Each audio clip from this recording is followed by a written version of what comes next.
ಈಗ IED ಅನ್ನೋ ಥರ ಒಂದು ಏನು ಇಂಪ್ರೂವೈಸ್ಡ್ ಎಕ್ಸ್ಪ್ಲೋಸಿವ್ ಡಿವೈಸನ್ನು ಏನಾದರೂ ಬಳಸಿದಾರಾ, ಅದಕ್ಕೆ ಸಂಬಂಧಪಟ್ಟಂತೆ ಆ ಒಂದು ಏನು ಘಟನಾ ಸ್ಥಳ ಇದೆ ಅಲ್ಲಿ ನಟ್ಟು ಬೋಲ್ಟು ಆ ಥರದ್ದೇ ಏನಾದರೂ ಈ ರೀತಿಯಾದಂತಹ ಅತ್ಯಂತ ದೊಡ್ಡ ಸ್ಫೋಟಕ ವಸ್ತುಗಳನ್ನು ಏನಾದರೂ ಬಳಸಲಾಗಿದೆಯಾ ಅನ್ನೋದರ ಬಗ್ಗೆನೂ ಕೂಡ ಈಗ ಅಲ್ಲಿ ತನಿಖಾ ತಂಡ ಸರ್ಚ್ ಮಾಡ್ತಾ ಇದೆ.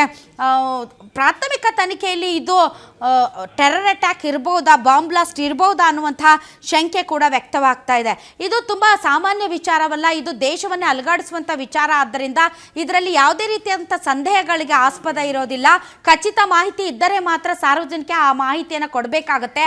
ಹಾಗಾಗಿನೇ ತುಂಬ ತಡೆದು ಸರಿಯಾದಂತಹ ಮಾಹಿತಿಯನ್ನು ಪಡೆದು ಅಫಿಷಿಯಲ್ ಆಗಿ ಇದು ಯಾವ ರೀತಿಯಾದಂತಹ ಬ್ಲಾಸ್ಟ್ ಅನ್ನೋದ್ರ ಬಗ್ಗೆ ಕ್ಲಾರಿಟಿ ಕೊಡುವಂತಹ ಸಾಧ್ಯತೆ ಇದೆ. ಪ್ರಧಾನಿ ಮೋದಿ ಅವರು ಬಂದ ಮೇಲೆ ಏನಾದರೂ ಮಾತಾಡ್ತಾರಾ, ಯಾಕಾಯಿತು ಈ ಬ್ಲಾಸ್ಟ್, ಇದು ನಿಜಕ್ಕೂ ಕೂಡ ಬಾಂಬ್ ಬ್ಲಾಸ್ಟಾ ಅಥವಾ ಇನ್ನೇನಾದರೂ ಬ್ಲಾಸ್ಟಾ ಅನ್ನೋದಕ್ಕೆ ಸಂಬಂಧಪಟ್ಟಂತೆ. ಬಟ್ ತುಂಬ ಅನುಮಾನಾಸ್ಪದವಾಗಿದೆ. ಆ ಕಾರ್ ಎಲ್ಲಿಂದ ಬಂತು, ಎಲ್ಲಿಗೆ ಹೋಗ್ತಾ ಇತ್ತು, ಕಾರಲ್ಲಿ ಯಾರಿದ್ರು, ಕಾರಲ್ಲಿ ಏನಿತ್ತು, ನಿಜಕ್ಕೂ ಆ ಕಾರ್ನ ಒಳಗಡೆ ಭಾರಿ ಪ್ರಮಾಣದ ಶಸ್ತ್ರಾಸ್ತ್ರಗಳು ಇದ್ವಾ ಅಥವಾ ಭಾರಿ ಪ್ರಮಾಣದ ಸ್ಫೋಟಕಗಳಿದ್ವಾ, ಅಲ್ಲಿ ಮದ್ದುಗುಂಡುಗಳು ಪತ್ತೆಯಾಗಿದೆ ಅಂತ ಹೇಳ್ತಾ ಇದ್ದಾರೆ. ಹೀಗಾಗಿ ಆ ಭಾರಿ ಪ್ರಮಾಣದ ಶಸ್ತ್ರಾಸ್ತ್ರಗಳನ್ನ ಎಲ್ಲಿಂದ ಎಲ್ಲಿಗೆ ಕೊಂಡೊಯ್ಯಲಾಗ್ತಾ ಇತ್ತು ಅಥವಾ ಯಾರನ್ನ ಟಾರ್ಗೆಟ್ ಮಾಡೋದಕ್ಕೆ ಪ್ರಯತ್ನ ಪಟ್ಟರು, ಹೈ ಸೆಕ್ಯೂರಿಟಿ ಝೋನಲ್ಲಿ ಅಷ್ಟು ದೊಡ್ಡ ಪ್ರಮಾಣದ ಶಸ್ತ್ರಾಸ್ತ್ರಗಳನ್ನು ಅಷ್ಟು ಈಸಿಯಾಗಿ ಹೆಂಗೆ ಕೊಂಡೊಯ್ಯಲಾಯಿತು. ಯಾಕೆಂದರೆ ದೆಹಲಿಯಲ್ಲಿ ನೀವು ಭಾಳ ಸೆಕ್ಯೂರಿಟಿಯನ್ನು ನಾವು ನೋಡ್ತೀವಿ, ಈಸಿಯಾಗಿ ಯಾರನ್ನು ಎಲ್ಲೂ ಬಿಡೋದಿಲ್ಲ. ಆದರೆ ಇಷ್ಟು ದೊಡ್ಡ ಪ್ರಮಾಣದ ನಿಜಕ್ಕೂ ಅಲ್ಲಿ ಬಾಂಬ್ ಬ್ಲಾಸ್ಟ್ ಆಗಿದೆ ಅನ್ನೋದಾದರೆ ಮದ್ದುಗುಂಡುಗಳು ಸಿಕ್ಕಿವೆ ಅಂತ ಏನು ಹೇಳ್ತಾ ಇದ್ದಾರೆ. ಹೀಗಾಗಿ ಅಷ್ಟು ದೊಡ್ಡ ಪ್ರಮಾಣದ ಶಸ್ತ್ರಾಸ್ತ್ರಗಳನ್ನು ಅಥವಾ ಸ್ಫೋಟಕಗಳನ್ನು ಹೇಗೆ ಆ ಕಾರ್ನಲ್ಲಿ ಸಾಗಿಸಲಾಯಿತು ಅಂತ. ಆಮೇಲೆ ದೆಹಲಿ ಫುಲ್ ಎಲ್ಲಿ ನೋಡಿದ್ರಲ್ಲಿ ನಿಮಗೆ ಅಲ್ಲಿ ಸೆಕ್ಯೂರಿಟಿ ಸಿಕ್ಕಾಪಟ್ಟೆ ಇರುತ್ತೆ.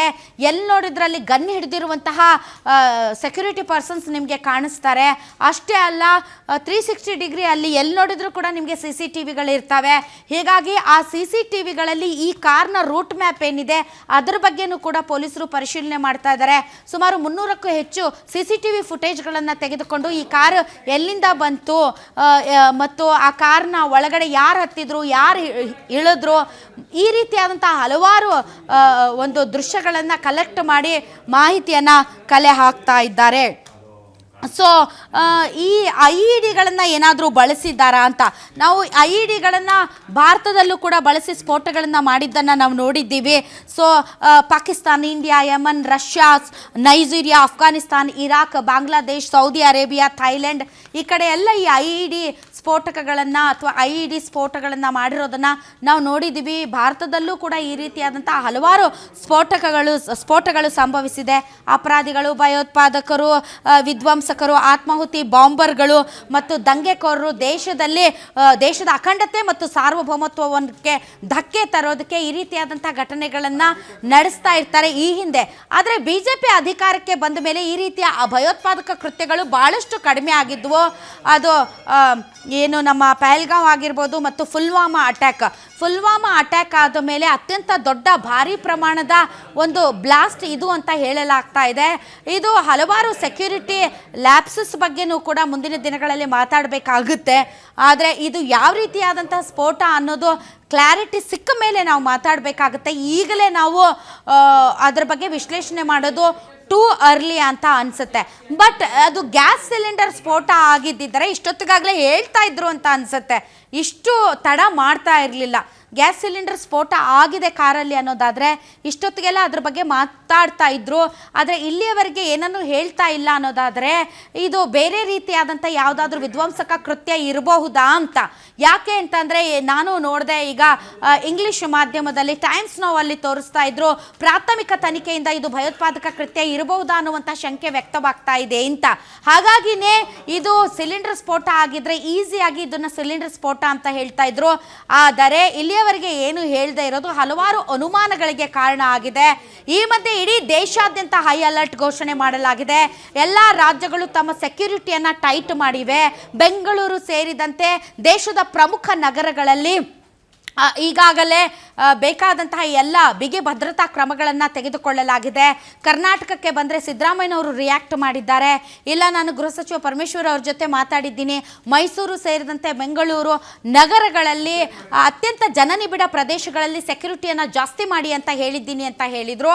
ಅದೇ ರೀತಿ ಬೆಂಗಳೂರಿನ ಮೆಜೆಸ್ಟಿಕ್ ಆಗಿರ್ಬೋದು, ಮೆಟ್ರೋ ರೈಲ್ವೆ ನಿಲ್ದಾಣ ಆಗಿರ್ಬೋದು, ಅಥವಾ ಸಂಗೊಳ್ಳಿ ರಾಯಣ್ಣ ರೈಲ್ವೆ ನಿಲ್ದಾಣ ಆಗಿರ್ಬೋದು, ಏರ್ಪೋರ್ಟ್ಗಳಾಗಿರಬಹುದು, ಈ ರೀತಿ ಜನನಿಬಿಡ ಪ್ರದೇಶಗಳಲ್ಲಿ ಹೆಚ್ಚುವರಿ ಪೊಲೀಸ್ ಭದ್ರತೆಯನ್ನು ಏರ್ಪಡಿಸಲಾಗಿದೆ.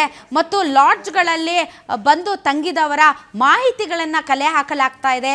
ಅನುಮಾನಾಸ್ಪದವಾಗಿ ಓಡಾಡುತ್ತಿರುವವರನ್ನು ತಪಾಸಣೆ ಮಾಡೋದಕ್ಕೂ ಕೂಡ ಸ್ಟ್ರಿಕ್ಟ್ ಇನ್ಸ್ಟ್ರಕ್ಷನ್ಸ್ ಕೊಡಲಾಗಿದೆ. ಪ್ರತಿಯೊಂದು ಪೊಲೀಸ್ ಸ್ಟೇಷನ್ಗಳಲ್ಲಿ ಇನ್ಸ್ಪೆಕ್ಟರ್ಗಳಿಗೂ ಕೂಡ ನಿಮ್ಮ ಏರಿಯಾಗಳಲ್ಲಿ ನೀವು ಗಸ್ತನ್ನು ಹೆಚ್ಚು ಮಾಡಿ ಅನ್ನುವಂತಹ ಒಂದು ಮಾಹಿತಿ ರವಾನೆ ಆಗಿದೆ.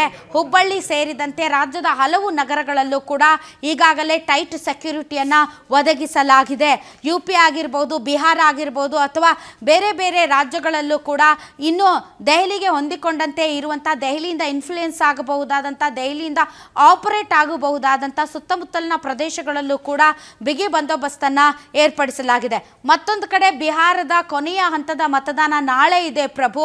ನಾಳೆ ಕೊನೆಯ ಹಂತದ ಮತದಾನ ನಡೆಯಲಿದೆ. ಸೊ ಮತದಾನದ ಹಿಂದಿನ ದಿನ ಈ ರೀತಿಯಾದಂಥ ಘಟನೆ ನಡೆದಿರೋದು ಮತದಾನದ ಮೇಲೆ ಯಾವ ರೀತಿ ಪರಿಣಾಮ ಬೀರಲಿದೆ ಮತ್ತು ಮತದಾನದ ವಿಷಯಗಳ ಮೇಲೆ ಯಾವ ರೀತಿಯಾದಂಥ ಪರಿಣಾಮ ಬೀರಲಿದೆ, ಅದು ಕೂಡ ರಾಜಕೀಯವಾದಂಥ ಲೆಕ್ಕಾಚಾರ ಸಿಕ್ಕಾಪಟ್ಟೆ ನಡೀತಾ ಇದೆ. ಬಟ್ ಇದು ನಿಜಕ್ಕೂ ಕೂಡ ಒಂದು ಬಾಂಬ್ ಬ್ಲಾಸ್ಟೇ ಆದರೆ ಇದರಲ್ಲಿ ರಾಜಕೀಯ ಸೇರಿಸಬಾರ್ದು, ಇದರಲ್ಲಿ ಯಾರಿಗೆ ಲಾಭ ಯಾರಿಗೆ ನಷ್ಟ ಅನ್ನೋದನ್ನು ಅಂದಾಜಿಸಬಾರ್ದು. ಇದು ನಿಜಕ್ಕೂ ಕೂಡ ಪ್ರತಿಯೊಬ್ಬ ಭಾರತೀಯರ ಮೇಲೆ ಆದಂತಹ ದಾಳಿ ಅಂತಲೇ ಭಾವಿಸಬೇಕು. ಹೀಗಾಗಿ ಇಲ್ಲಿ ರಾಜಕೀಯ, ಇಲ್ಲಿ ಲಾಭ, ಇಲ್ಲಿ ನಷ್ಟದ ಲೆಕ್ಕಾಚಾರ ಬರೋದಿಲ್ಲ. ಇಂತಹ ಘಟನೆಗಳನ್ನು ಭಾರತೀಯರಾಗಿ ಎಲ್ಲರೂ ನಾವು, ಅದು ಯಾರೇ ಆಗಿರ್ಬೋದು, ಹಿಂದೂ ಕ್ರೈಸ್ತ ಮುಸಲ್ಮಾನ ಯಾರೇ ಆಗಿರ್ಬೋದು, ಎಲ್ಲರೂ ಕೂಡ ಒಗ್ಗಟ್ಟಿನಿಂದ ಇದನ್ನು ಎದುರಿಸಬೇಕಾಗಿದೆ. ಆದರೆ ನನಗಿರುವಂಥ ಏಕೈಕ ಪ್ರಶ್ನೆ, ನಾವು ಮತ್ತೆ ಹಿಂದಕ್ಕೆ ಹೋಗ್ತಾ ಇದ್ದೀವಾ?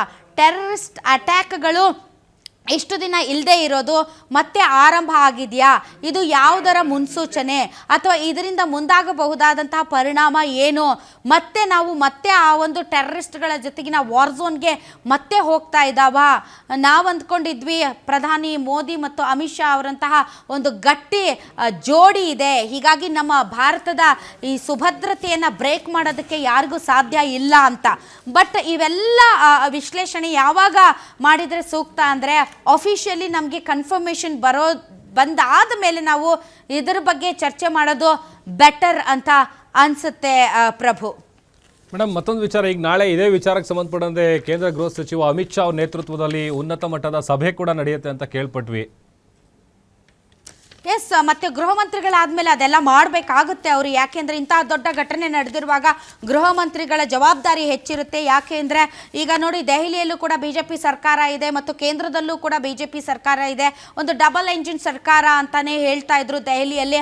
ಅಂತಹ ಡಬಲ್ ಎಂಜಿನ್ ಸರ್ಕಾರ ಇರುವಂತಹ ದೆಹಲಿಯಲ್ಲಿ ಇದು ದೇಶದ ರಾಜಧಾನಿ ದೆಹಲಿ, ಕೇಂದ್ರ ಮತ್ತು ರಾಜ್ಯ ಅದೊಂದು ಕೇಂದ್ರಾಡಳಿತ ಪ್ರದೇಶ. ಹೀಗಾಗಿ ಡೆಫಿನೆಟ್ಲಿ ಭಾಳ ಪ್ರೆಷರ್ ಇರುತ್ತೆ ಕೇಂದ್ರ ಗೃಹ ಮಂತ್ರಿಗಳಿಗೆ.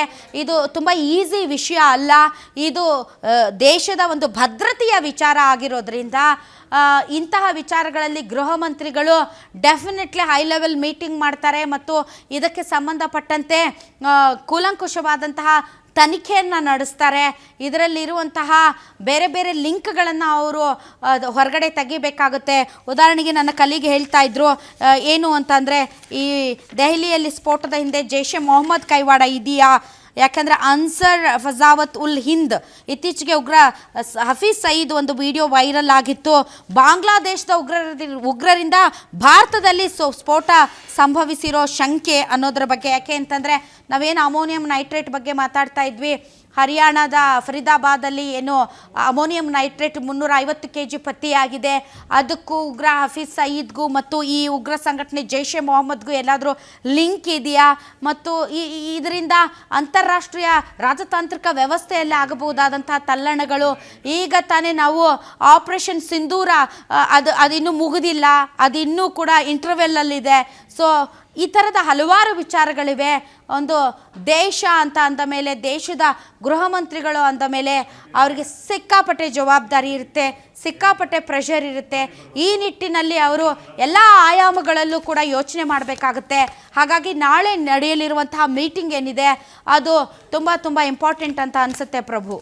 Okay, thank you Radha madam ನಿಮ್ಮೆಲ್ಲ ಡೀಟೇಲ್ಸ್ಗಾಗಿ.